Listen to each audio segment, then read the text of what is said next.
50,000 of the world's most feared soldiers marched toward a city they were certain would fall by nightfall. Their cavalry was the heaviest on earth, armored head to toe in overlapping iron plates, nearly impossible to kill. Their archers had never missed a battle. Their immortal elite had never lost a war. And yet, a young Roman general with barely half their numbers had already dug their grave, quite literally, into the ground itself. This is the Battle of Dara, the day the earth swallowed an empire. It is spring, 530 AD. The Eastern Roman Empire, heir to Augustus and Constantine, is bleeding slowly from its eastern frontier.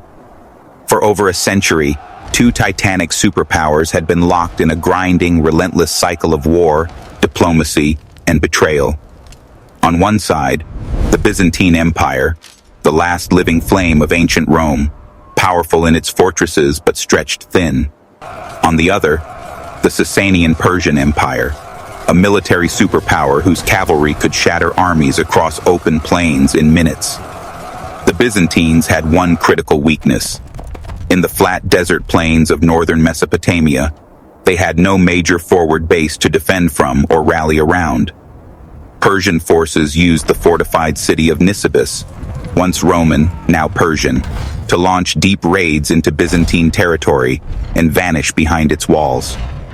Emperor Anastasius had tried to fix this by constructing Dara, a powerful new fortress city just miles from Persian-held Nisibis, completed with 20-meter-high walls and deep cisterns. But walls alone do not win wars. And by 530 AD, the Persians were no longer interested in raiding. They wanted to destroy.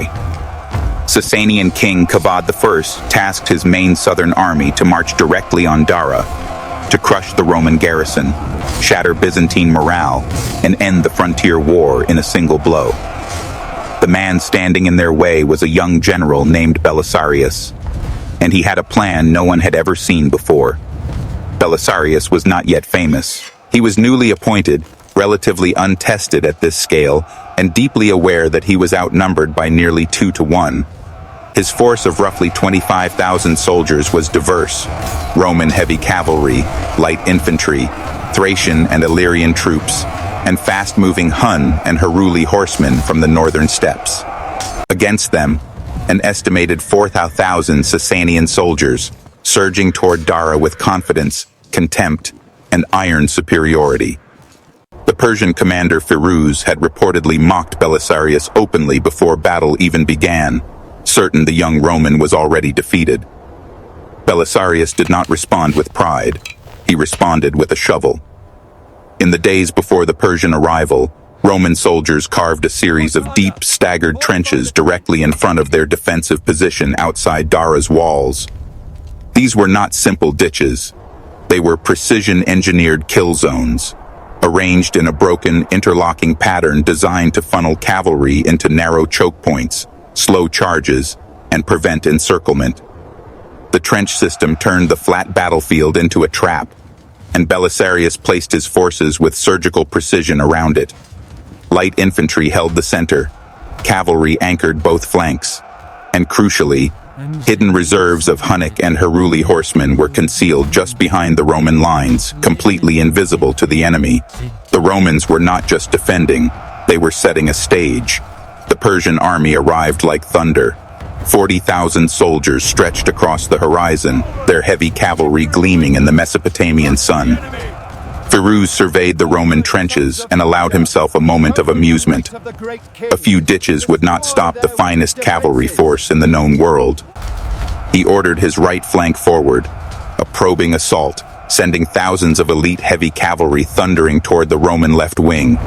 The ground shook, horses screamed, and then the first trench. Formations buckled, riders slowed. The carefully drilled charge fractured as horses stumbled at the edges and riders were forced into narrow corridors of approach. The trenches did exactly what Belisarius designed them to do. And then the arrows came. Archers from Dara's walls and Roman field archers in the center unleashed a continuous, relentless storm of projectiles directly into the slowed Persian ranks. The Sassanians held briefly, but they were bleeding men and gaining nothing. The attack stalled. Firuz pulled his cavalry back to regroup. Day one ended with no decisive breakthrough, but the Persians had learned something. Tomorrow, they would commit everything. Dawn broke over the desert, and with it came the sound of hooves, 10,000 of them. Overnight, Persian reinforcements had arrived, fresh heavy cavalry and, more critically, the Persian Immortals, the most elite soldiers in the entire Sassanian military. These were not ordinary warriors. The Immortals wore layered metal armor across every inch of their bodies, carried composite bows with deadly accuracy, and had never been broken in open battle. Firuz now had over 50,000 men. He positioned his Immortals at the front of his left flank, directly aimed at the Roman right. His most powerful fist pointed at Rome's softest point. The signal was given. Persian archers surged forward first, engaging the Roman archers to suppress their devastating wall of arrows before the cavalry charged.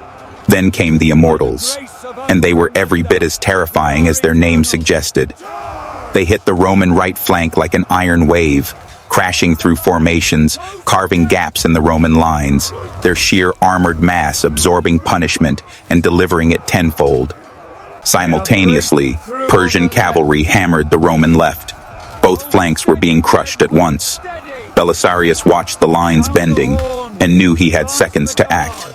This was the moment Belisarius had planned for since the first shovel struck the earth.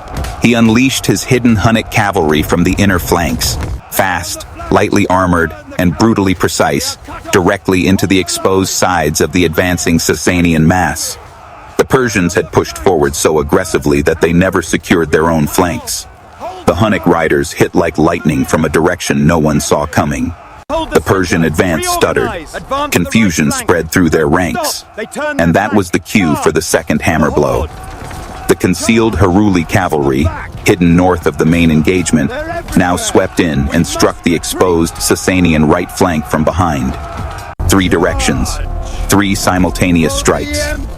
Belisarius then personally led his elite bodyguard cavalry into the melee, driving into the Persian Immortals at the exact moment they were overextended and surrounded.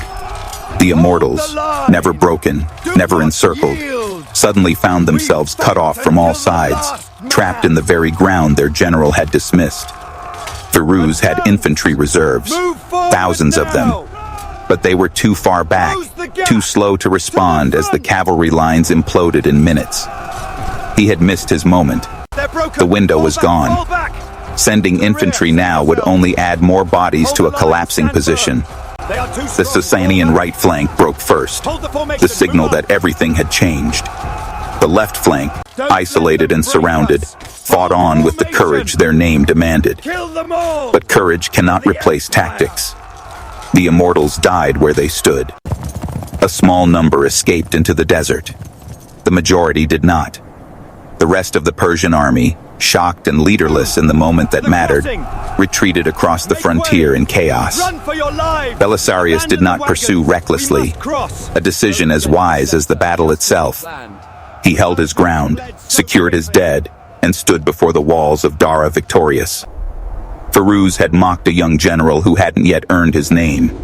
He learned, too late, that genius doesn't announce itself. Belisarius won not with numbers, not with better soldiers, and not with luck. He won because he understood something ancient and timeless about warfare. The battlefield is not given to you, it is built.